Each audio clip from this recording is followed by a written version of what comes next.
ensayos. Entonces, de esa manera, Vical nos puso las reglas de juego desde 1780.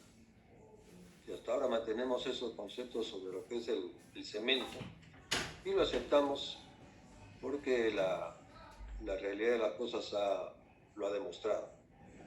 Gilmore dijo, no, ¿por qué voy a usar 300 gramos? Somos americanos, tenemos nuestros propios conocimientos. Inventó las agujas de Gilmore. Y hay varias maneras. En diferentes países hay algunas variaciones, pero lo que nosotros trabajamos es esas definiciones, ¿no? Que está en la norma NTP, que está en la norma americana. Hay muchas maneras de ver el flujo, de ver la fluidez, pero este concepto de la fragua nos indica hasta qué momento esa masa fresca que está perdiendo plasticidad ya no debemos tocarla, porque si no, no vamos a dejar cristalizar a los elementos sólidos y vamos a perder resistencia cuando el concreto endurece, ¿no? Esto es lo que tenemos que tenerlo claro. Hay muchos conceptos más, ¿no? Pero dentro de los principales es eso. Ahora, este muchacho, ustedes son un grupo, uno puede hacer del cemento, el otro puede hacer del yeso, a ver si funciona también con el yeso. Pueden hacerlo mezclando cemento con yeso, ¿no? Reemplazan usan 90 gramos de cemento y 10 gramos de yeso. El otro usa 80 gramos de cemento, 20 de yeso. El otro hace puro yeso. El otro hace pura cal. O pueden usar 50% de cemento y 50% de cal. Pueden hacer esas combinaciones, jugar para ver qué da, ¿no? El yeso fragua más rápido, el yeso fragua inmediatamente. Entonces hacen a veces unas combinaciones de yeso con cemento para hacer una mezcla y poder tapar filtraciones. Para poder tapar filtraciones en obra, hacen esa mezcla diablo y lo colocan y inmediatamente fragua y seca y te evita la filtración, ¿no? Hay unas ventajas en ese sentido.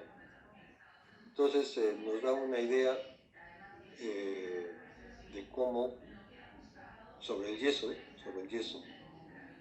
mucho más rápido, endureció mucho más rápido. A los 2 minutos ya estaba en 25 de penetración, poquito. A los 10 minutos ya estaba en 13 nomás de penetración, ya no penetraba más. La fragua final a los 15 minutos. Y estos son valores que cada uno obtiene, pero tienen que ver qué aguja están usando, cuál es el método que están usando para medir la penetración. Él ha usado un alambre, no sé cómo lo ha hecho, pero la idea es usar pues un recipiente de leche, de yogur, como hemos visto en el video, y comiencen a trabajar situaciones similares con lo que tienen en la casa. Esa es la idea de la práctica domiciliaria. No van a encontrar las cosas del laboratorio, pero sí pueden encontrar cosas similares sin que la mamá se moleste y sin dañarlo, porque después se lava, ponen un plástico, no ensucian mucho y pueden hacer algunas cosas simpáticas. ¿Ok? Si entendido este informe lo van a tener, no sigan ese informe porque tienen que hacer sus propias investigaciones, sus propias utilizaciones, pueden leerlo, les voy a poner para que lo lean y puedan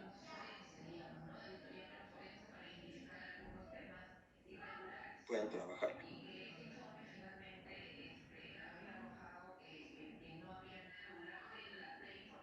Ya han hecho el informe de agregados en la casa, ahora hacer el informe de cementos, sobre todo para practicar y para tener una aproximación de lo que va a ser el concreto. ¿Dónde está el concreto? Esto es lo que dice la norma contable, ¿no? Entonces, esto de acá va mucho más allá que eso, ¿no? Es probable que en una auditoría forense sí se llegue a identificar irregularidades, es probable que no Desapareció. externalice la información en el caso que la misma compañía le haya Un entregado ratito. a la empresa auditora, y es probable que una compañía auditora tercera puede identificar o no en los números alguna irregularidad dependiendo de la información que le da la compañía. Entonces, al inicio del caso de Lavajato, todavía la compañía estaba dirigida, digamos, por algunos ex ejecutivos que luego no sabemos que se han sometido a la colaboración, que probablemente no habían, no se ha permitido, ¿no? El descubrimiento que luego la compañía tuvo porque ha sido un cambio de Un dirección ratito, y está por eso cargando. se tiene injerencia. De hecho, los ex ejecutivos, ninguno ya pertenece a la compañía. No podría hacerlo porque la compañía ha implementado una política de compliance y un protocolo de cumplimiento normativo que tiene que además seguir, y dentro de sus obligaciones va a tener que reportar periódicamente a la fiscalía que sigue implementando y sigue manteniendo ese programa de cumplimiento, ¿no?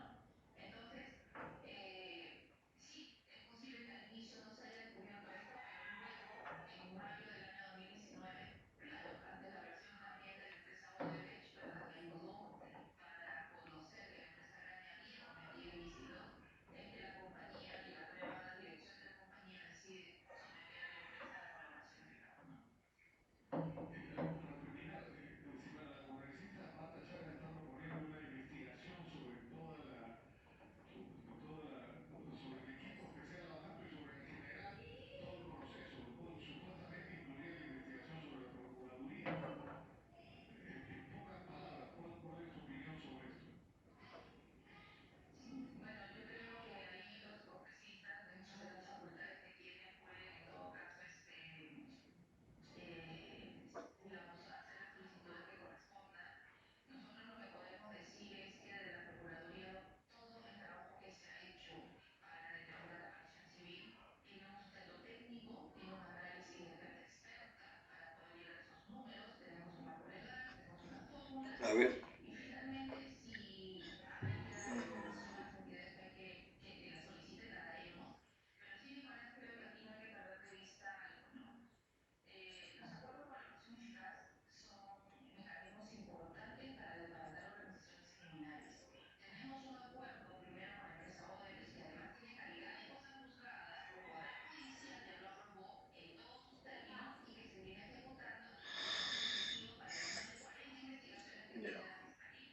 Banco hemos firmado ayer un acuerdo con San Ratito. Antonio, viene entonces el segundo acuerdo de colaboración eficaz que va a ayudar también a seguir desmantelando el tema de esas asociaciones que es un caso muy complejo, va a ayudar también para eso, y que también va a tener una evaluación judicial. Entonces, nosotros como funcionarios públicos daremos las explicaciones Vamos a ver la parte de concretos que se ahora. pueda, siempre manteniendo la reserva de caso a quien la norma solicite, pero sí creo que hay que respetar Están observando. la autonomía de las entidades y en este caso el Poder Judicial, que ya en el caso de Odebrecht aprobó y tiene calidad de Un comentario, una verificación. ¿Se está viendo la parte de concretos? Sí, señor, sí, Muchas se gracias. ve. Entonces vamos a ver lo que es el concreto que se hace a partir de estos compuestos, de estos componentes, de estos materiales que ya hemos estudiado. Vamos a estudiar el agua también. El agua tiene muchos requerimientos, pero si estamos usando agua potable, vamos a definir que el concreto es una mezcla de estos compuestos básicos, que es el cemento, la arena, la piedra, el agua. Cemento, agregados y agua. Tres elementos principales, tres elementos únicos que se hacían antes, ¿no? Tres elementos debidamente dosificados nos daban una mezcla de fresca, ahí está la mezcla fresca, con una buena trabajabilidad, con una buena fluidez, con un buen asentamiento en el cono de Abrams. Ya hemos visto algo de eso. Entonces el concreto necesita tener una mezcla que se pueda colocar en esos encofrados, que hemos visto que pueden ser muy pequeños o pueden tener mucho fierro, o no puede demorar mucho si son superficies grandes, carreteras, hay que hacer un vaciado rápido para no perder mucho tiempo. Entonces el concreto, en esa definición que ustedes mismos se van a hacerlo, van a inventarlo, hay muchas definiciones en función a lo que querramos mostrar. Podemos decir que concreto es una mezcla debidamente dosificada de cemento, agua y agregados, que al estado fresco tiene unas propiedades de fluidez, de moldeo, de trabajabilidad, como queramos, y que al estado endurecido, tiene propiedades principalmente de su resistencia a la compresión, principalmente. Concreto, ya hemos dicho que trabaja muy bien a la compresión, entonces lo definimos pues en términos de resistencia a la compresión. El concreto es una mezcla constituida por cemento y agua que reaccionan con agregados, piedra y arena, que al estado fresco tiene esa capacidad de ser moldeable y que en el estado endurecido tiene determinadas características, principalmente la resistencia a la compresión. Mucho tiempo, 20 años atrás, siempre se hablaba de resistencia a la compresión, entonces se buscaba la resistencia a la compresión como el parámetro principal, porque si tenemos una buena resistencia a la compresión, teníamos una buena resistencia a la flexión, teníamos una buena durabilidad, dentro de lo que se conocía como durabilidad, teníamos una cierta impermeabilidad, mejor resistencia a la compresión, mejor impermeabilidad del concreto, porque casi siempre se buscaba un concreto impermeable, con bajo coeficiente de permeabilidad, porque teníamos que hacer tanques de agua, reservorios de agua, canales con concreto, entonces indudablemente no nos interesaba que el concreto escapara por esas estructuras, el agua se escapara por esas estructuras de concreto. El concreto entonces tenía que ser impermeable y no debería fisurarse, porque si el concreto de un canal se fisura, el agua se escapa. Si hay fisuras en el concreto de un tanque, de un reservorio de agua, va a haber filtraciones y el agua se va a perder. Entonces no solamente es el material concreto de cómo se fabrica, con qué grado de impermeabilidad, sino también cómo se coloca.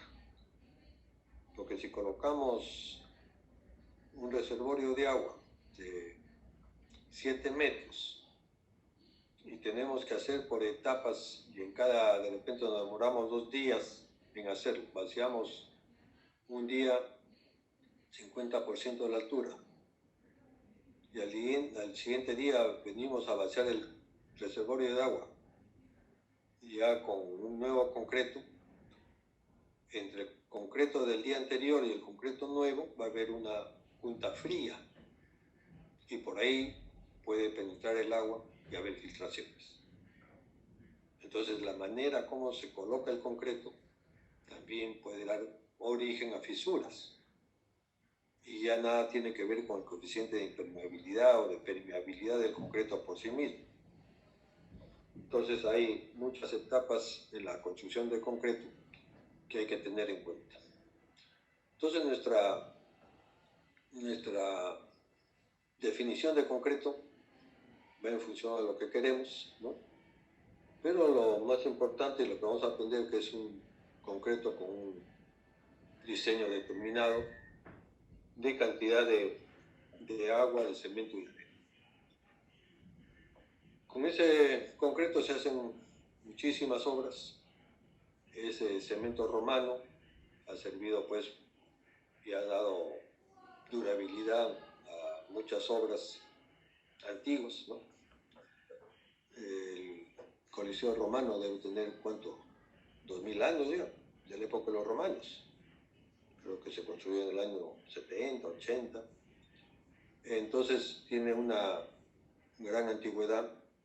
Se han hecho concretos últimamente para las Torres Petronas, ¿no? Con edificios de alta altura, 300, 500, 800 metros de altura de concreto.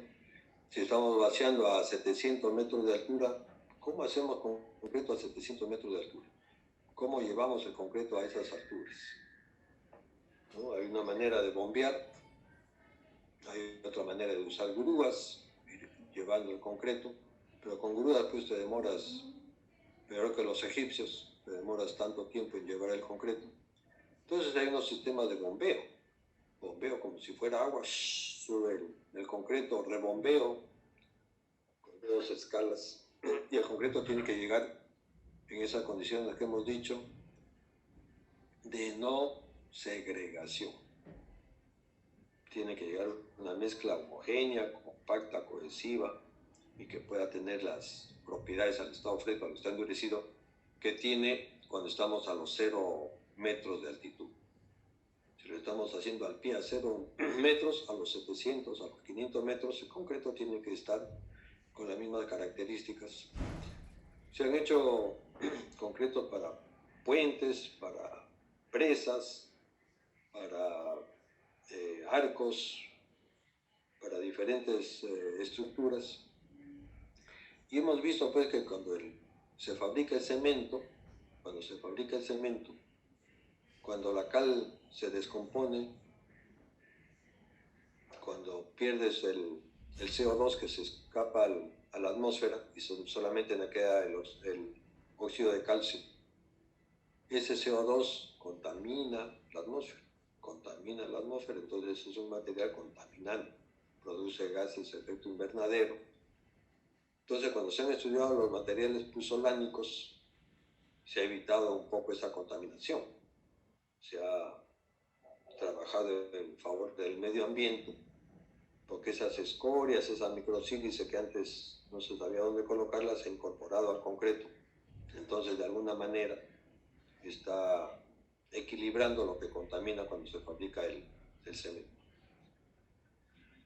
Ese cemento, que ya lo he estudiado en algún momento, Vicat, Gilmour, que se conoce de la época de los romanos, ya en la Revolución Industrial Inglesa, la Revolución Industrial en Inglaterra, donde había un gran auge pues constructor, un gran auge de producción,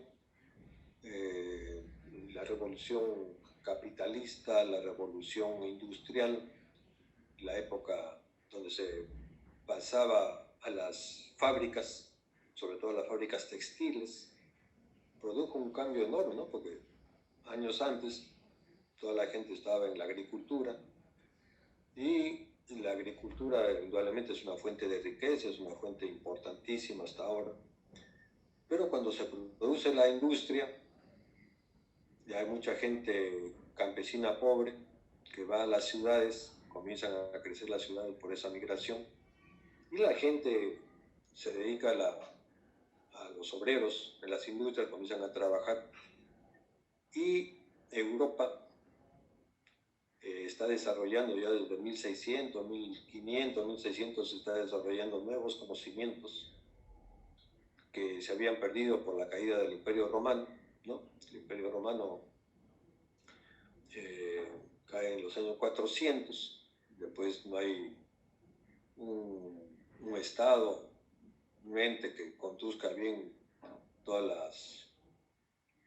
el desarrollo, y Europa se divide y comienzan en un momento hacia los 1100, 1200, comienzan a fortalecerse las ciudades, comienzan a aparecer ciudades fuertes, comienza a haber nuevo conocimiento, comienzan a aparecer las publicaciones sobre lo que es la química, la física, la astronomía, muchísima información. En 1700 ya es la revolución industrial, las fábricas, que comienzan las máquinas, comienza la transformación del vapor como elemento de energía, ¿no? El carbón, se utiliza mucho carbón poder producir vapor de agua, y ese vapor de agua mueve las máquinas, ¿no? Mueve las máquinas, después ya aparece la electricidad. Pero en ese interín se desarrolla también mucho el acero, ¿no? Para las grandes fábricas, para grandes los puentes. Hay una efervescencia increíble en Europa, que siglos antes no lo había tenido. Y hay un gran comercio, pues, ¿no? Todos son comerciantes mercantiles que fabrican y venden. Ya no solamente venden en Londres, sino que ya el mercado inglés se va quedando chico, entonces se van a otras ciudades y se van a otros países y están en plenas guerras. Pero el aspecto industrial se desarrolla muchísimo y ahí aparece gente de mucho talento, muchos conocimientos. Ya lo hemos visto a Ricata, a Gilmour, gente que ha propuesto muchos principios de mecánica del suelo, de astronomía, de física, de química.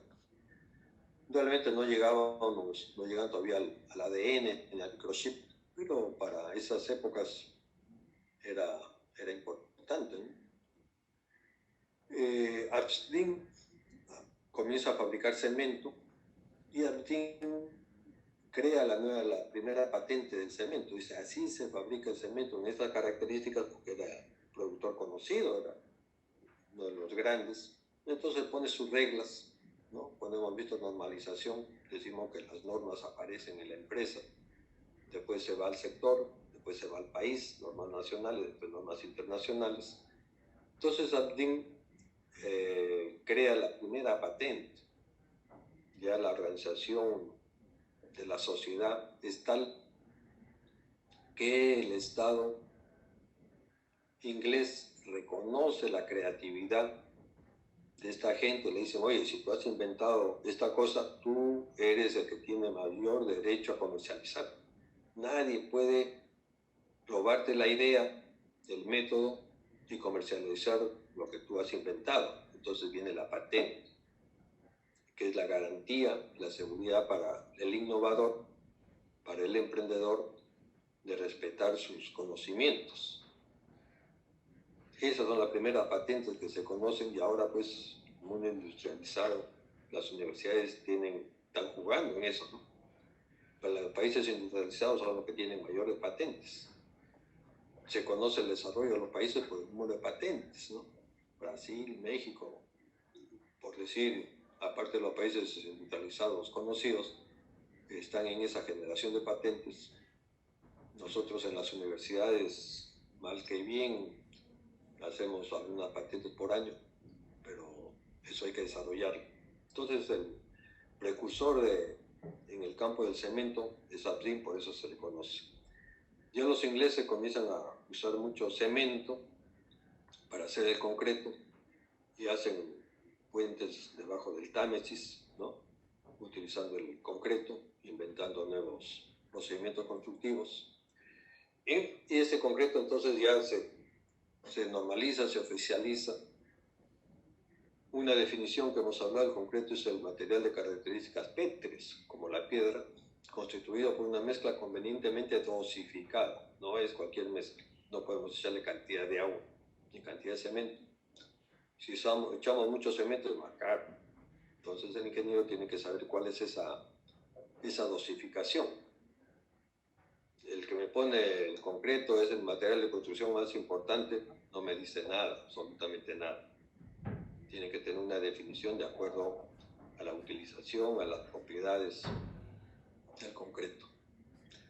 Inicialmente se presenta como una masa plástica y moldeable, importantísimo, porque nosotros los ingenieros, ustedes van a fabricar concreto en obra. Posteriormente endurece y desarrolla resistencias mecánicas y diversas otras propiedades. Como hemos hablado, la permeabilidad, el módulo de elasticidad, la contracción.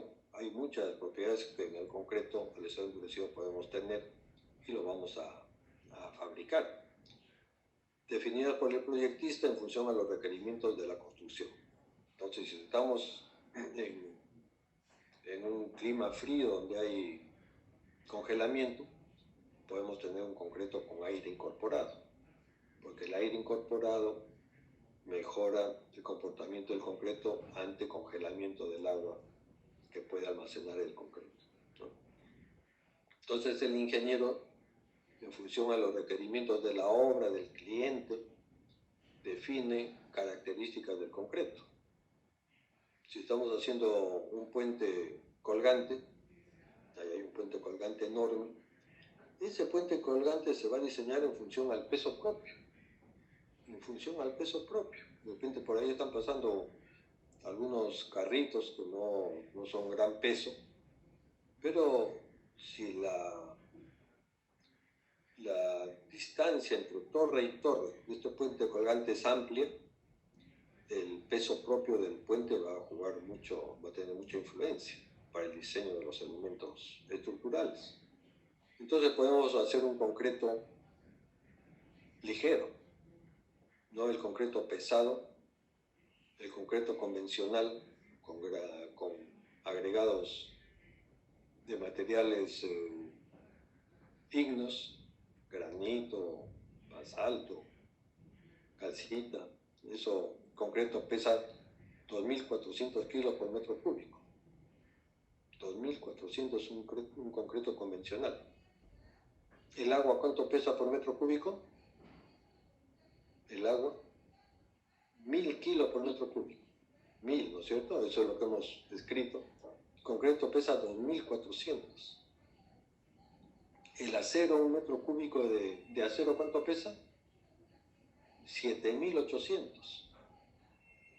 ¿No es cierto? Entonces, esos pesos unitarios son importantes para saber qué cosas vamos a utilizar. Pero acá yo les decía, si quieren un concreto ligero, podemos usar piedra pómez, piedra volcánica que tiene aire. Y el concreto, podemos hacer un concreto de 1.200 kilos por metro cúbico. Concreto ligero. Podemos hacer un concreto con poliuretano, con Tecnopor. Nos pesa 600 kilos el metro cúbico. Es un concreto de relleno, no es un concreto estructural. El concreto ligero sí podría ser estructural, ¿no? De 1.200, 1.400 kilos por metro cúbico, diferente al concreto convencional 2.400. Entonces, en ese sentido es que tenemos que conocer las propiedades de los agregados, del cemento, y opcionalmente ahora se está utilizando muchos aditivos. Ya hemos hablado del aditivo para incorporar aire, podemos incorporar aire con unos aditivos. Podemos reducir el agua y darle mayor fluidez con los aditivos superplastificantes, que son elementos químicos principalmente que cambian algunas de las propiedades que vamos a estudiar. El agua reacciona con el cemento, entonces hay que estudiar cómo es el agua, cómo es la reacción química, cómo está compuesto el agua, para saber en un momento, ya más adelante, sobre lo que es la floculación del agua con el cemento, o del cemento en el agua, porque cuando se estudian los aditivos hay que estudiar ese efecto de cómo interviene la reacción del cemento con el agua con estos aditivos. Pues los aditivos generalmente son aditivos químicos que te cambian el tiempo de fragua, por ejemplo. Te atrasan o te reducen el tiempo de fragua, te aceleran la resistencia del concreto. O podemos echarle los puzolanas, que son adición de minerales. También son aditivos, pero yo para diferenciarlos digo adición de minerales, hay estos materiales sólidos. Y los aditivos normales son los aditivos químicos, ¿no? Que tienen una formulación sintética compleja. Antes era un secreto, hasta ahora cuando salen nuevos aditivos es un secreto la fórmula. Pero poco a poco se va conociendo qué materiales son. Y estos aditivos son de primera, segunda, tercera, estamos ya en la cuarta generación. Aditivos muy performantes. Entonces ese concreto, que al principio lo mezclamos, es moldeable, no tiene ninguna resistencia, es una disolución. pero va perdiendo esa capacidad de plasticidad. El agua y el cemento van reaccionando, van creando nuevos materiales a través de la reacción de los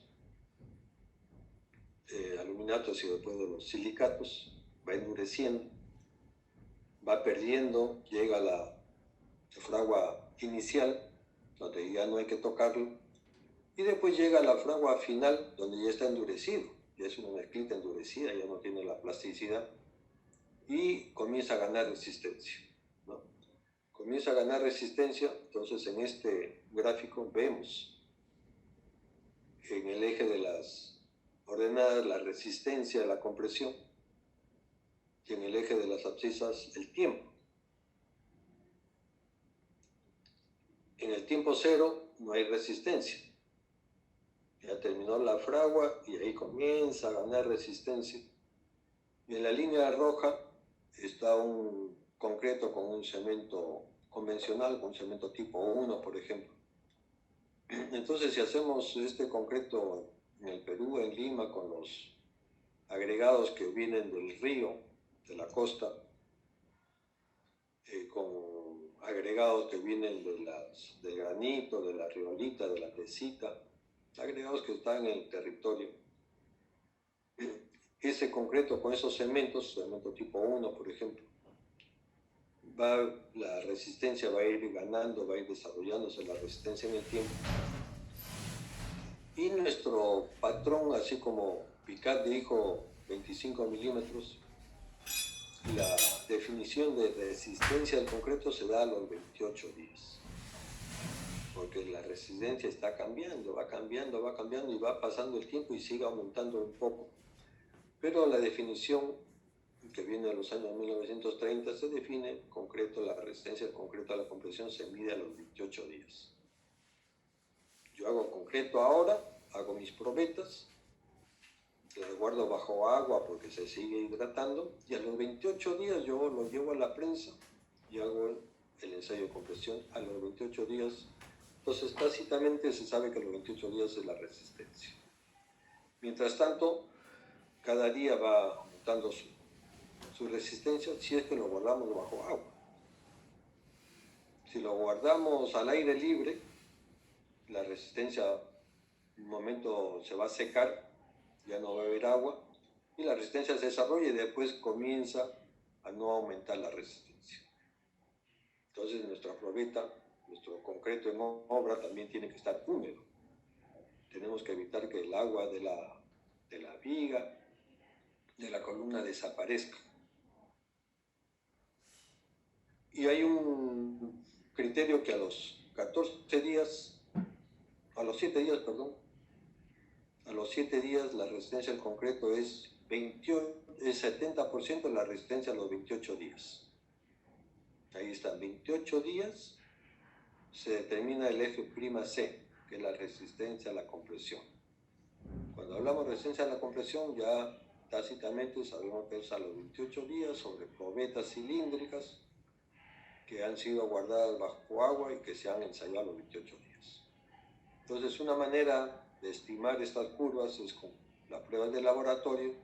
Más o menos en promedio tenemos esa evolución de la resistencia en función del tiempo. A los 7 días, 70%. A los 14 días, 85%. Entonces, esta relación entre la resistencia y el tiempo no es una relación lineal. Es una relación no lineal. Ahí está, es una curva inclusive. Relación lineal. Uy, ¿qué pasó?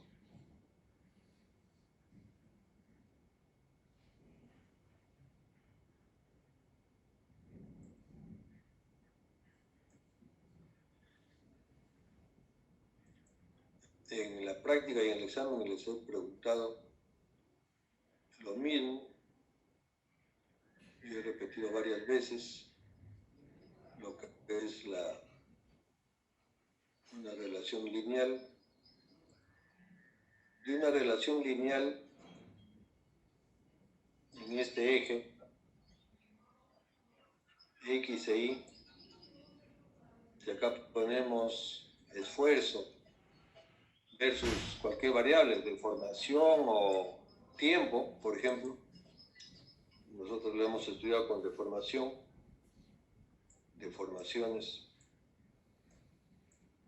pero podemos ponerle tiempo también, ¿no es cierto? Como está acá el gráfico. Esa relación entre la deformación y el tiempo puede ser una relación lineal, así. ¿Qué significa esa relación lineal? Volveremos a repetir. Si este es el ángulo alfa, estoy ampliando la explicación. Si este es el ángulo alfa, yo en este punto 1 y en el punto 2 yo tomo tangente de alfa,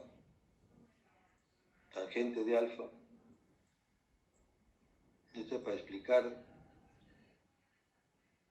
lo que pasa con una de las variables.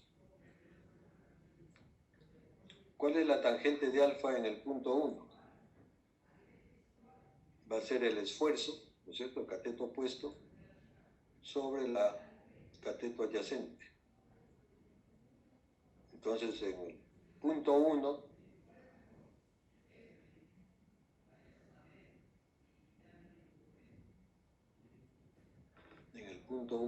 que estoy volviendo a dibujar, en el punto 1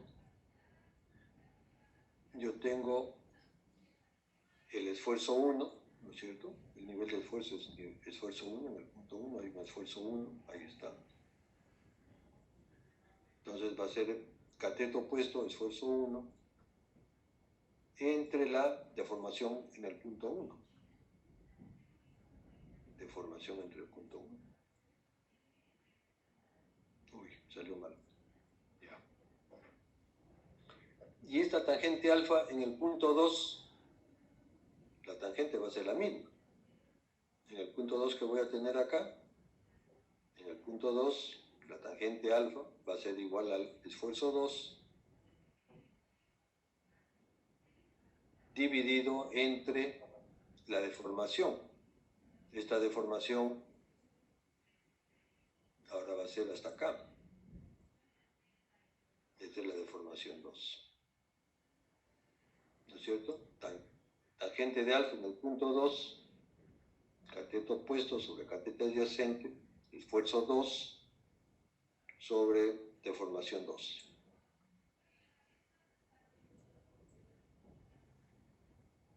Y así, si voy al punto 3, va a ser igual. Deformación 3 sobre esfuerzo 3 sobre deformación 3. Entonces, a mí lo que me indica es que hay proporcionalidad entre esfuerzos y deformaciones. Ese es el elemento principal, cómo se puede definir una relación lineal. Y esa relación lineal sigue pues esta recta, y esta recta es igual a, y es igual a x.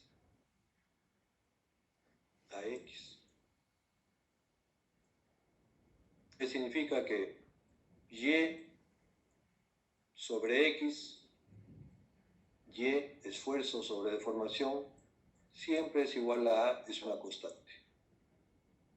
Es una constante, no cambia, porque es la tangente de alfa. Entonces hay proporcionalidad entre esfuerzos y deformaciones. La relación es lineal no porque sigue una recta. Le ponen, es lineal, comportamiento lineal es porque su relación es lineal. No me dicen nada, absolutamente nada.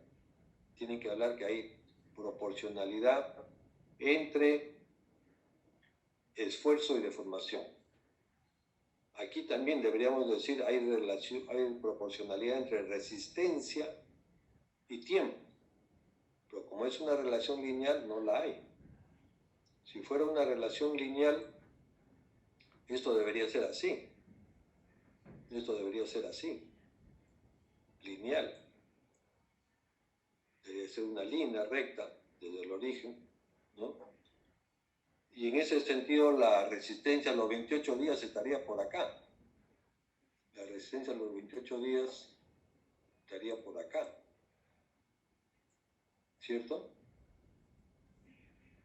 La resistencia a los 28 días estaríamos hablando de esta resistencia, de tremenda resistencia. Sin embargo, como es una relación no lineal, la resistencia está acá. La resistencia está aquí a los 28 días, no está a esta altura tan grande, puede ser enorme. A los 7 días la relación es 70%. Si fuera una relación lineal estaría de repente por acá, mucho mayor. Y a los 14 días en vez de estar acá estaría por acá. Si fuera lineal tendría que tener ese comportamiento de proporcionalidad entre resistencia y tiempo, que no lo hay.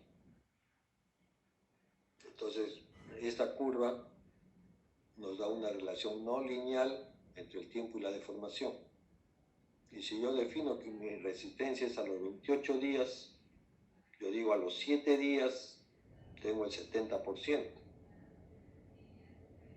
Y a los 14 días tengo el 85%. ¿Sí? ¿Está claro? ¿Alguna pregunta? Que eso lo preguntaré. Linealidad, proporcionalidad entre las dos variables. Y las dos variables pueden ser resistencia, deformación, puede ser resistencia y día.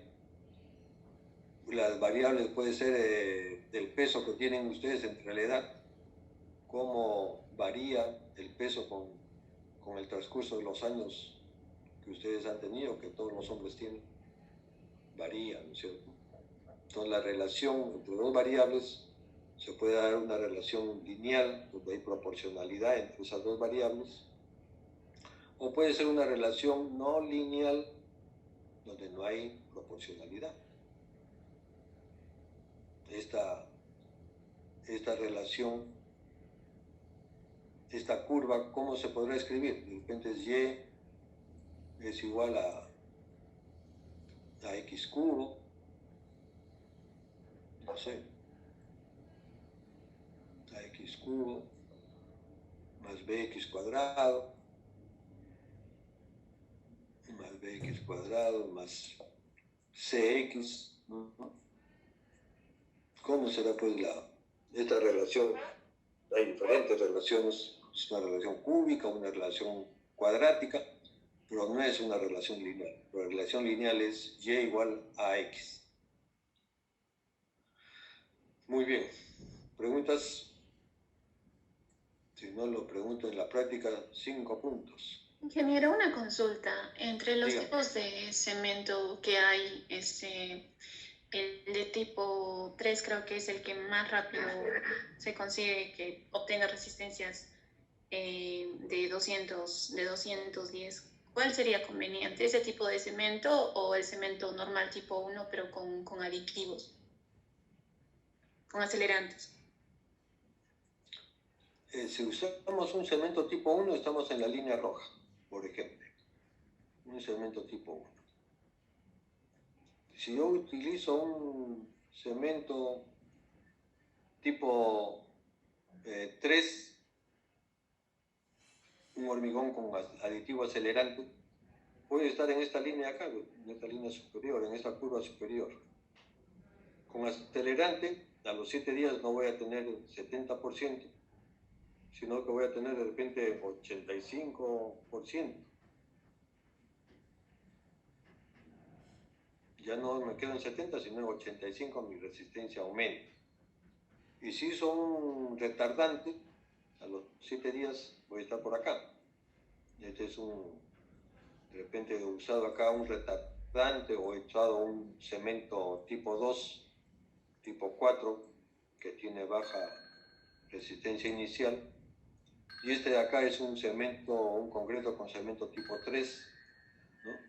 Que aumenta la resistencia iniciales.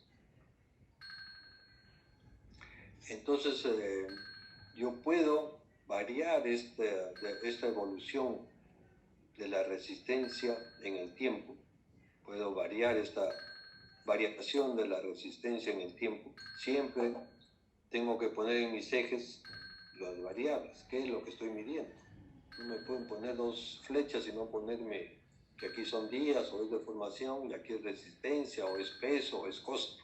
Tienen que ponerme cuáles son esas variables. Y este aumento de la resistencia lo puedo tener usando a los 7 días, puedo tener usando un diferente tipo de cemento, o puedo usar un aditivo. Puedo usar un aditivo acelerante de fragua o un aditivo acelerante de resistencia, que son diferentes. El acelerante de fragua es, ya lo que hemos hablado, la pérdida de la plasticidad, la pérdida de la capacidad que tiene para moldearse. Esa es la fragua, la pérdida de la plasticidad, la pérdida de la trabajabilidad en los primeros minutos. El endurecimiento ya es ganancia de resistencia. Esta ganancia de resistencia la puedo hacer con un concreto usando cemento diferente, tipo 3, o puedo ponerle un aditivo acelerante de resistencia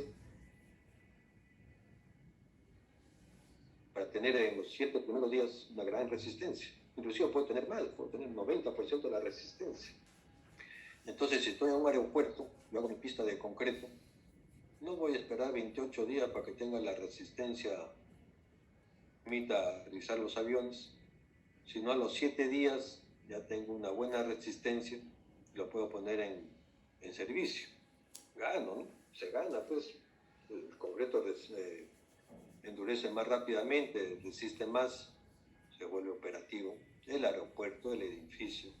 Yo puedo construir más rápido si tengo un concreto que endurece más rápidamente y puedo ir trabajando con esa resistencia porque saco los encofrados. ¿Cuál es más conveniente? Ese es un análisis de costos.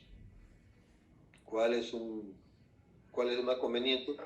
Normalmente acá se emplea el aditivo acelerante, ¿no?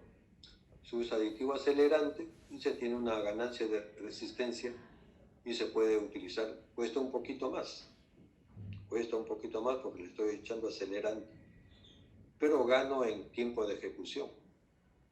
En vez de demorarme un vaciado de un piso hacia el otro piso, en vez de demorar 3 días, 4 días, 5 días, yo lo puedo hacer al día siguiente. Gano velocidad en ejecución, ¿no? Entonces es un análisis económico